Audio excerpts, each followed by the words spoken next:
Imagine a politician tells a blatant, provable lie. Opponents deploy fact checks and data to refute it, but the friction only seems to feed the leader's momentum. The truth remains clear, yet the accountability fails to land. This pattern repeats in negotiations. You offer an interest-based compromise to find a middle ground. The leader treats your concession as a sign of submission, pockets the gain, and immediately demands more. These failures occur because our standard analytical tools assume a shared reality. We operate as if the person across from us wants an outcome, a specific policy, a favorable deal, or a practical accommodation. The dominance operating system, or DOS, identifies a specific class of operator with a different priority. For this group, the primary optimization target is dominance itself. This behavior is a local attractor in human group psychology. We are seeing deeply conserved hominin firmware that reasserts when the formal order weakens. Using outcome-oriented strategies against a dominance-oriented target leads to predictable, systematic failure. Surviving this type of operator requires a complete shift in our analytical model. The framework begins with Law 1, manifested dominance. Dominance is a performance that requires constant refreshing in every interaction. If the manifestation isn't refreshed, it dissolves. This structural need makes pure relationships impossible.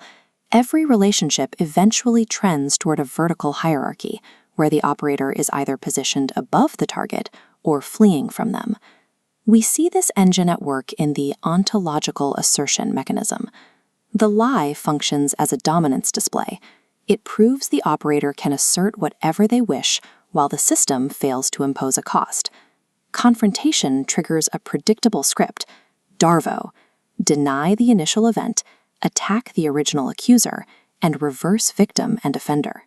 This automatic response converts any attempt at accountability into a narrative of personal persecution. Seemingly chaotic political moves resolve into highly predictable outputs once you identify the underlying need for continuous manifestation. A single operator cannot capture a system alone. Full installation is the joint output of 3 active systems, the tripartite co-production. This transactional architecture means the elite coalition provides institutional access, while the mass base provides legitimation to keep the engine running. Mass base loyalty often bypasses rational argument entirely. It is forged through sacred spectacle and shared ritual, creating a sense of belonging that evidence cannot dissolve. Because the DOS framework maps these behaviors as a set of rigid, repeatable mechanisms, it functions as a forensic diagnostic tool. This structured logic was designed for deployment in large language models.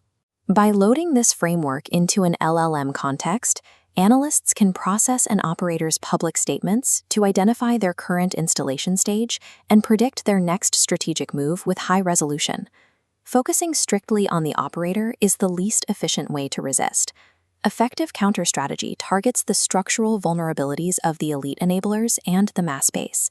The dominance architecture contains a fatal built-in defect called the voice suppression paradox. The operator experiences critical feedback and expertise as a threat to their status. This forces them to silence truth tellers and purge the most capable members of their own coalition.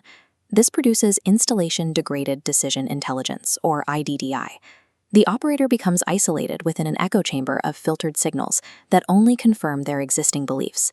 Strategic decisions are calibrated against corrupted intelligence, leading to reality-blind errors and catastrophic physical consequences. This breakdown of strategic intelligence is a mandatory, unavoidable feature of the system. The system's need for dominance eventually destroys its ability to perceive reality.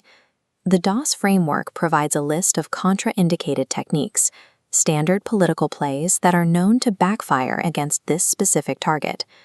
Fact-checking at the operator's tempo is the first rule to abandon.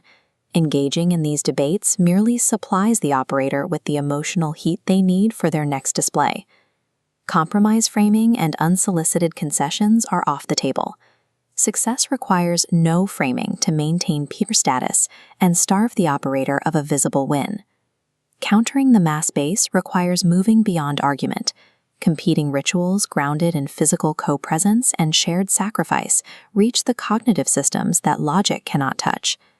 Decoding the dominance firmware strips away the chaotic mystery.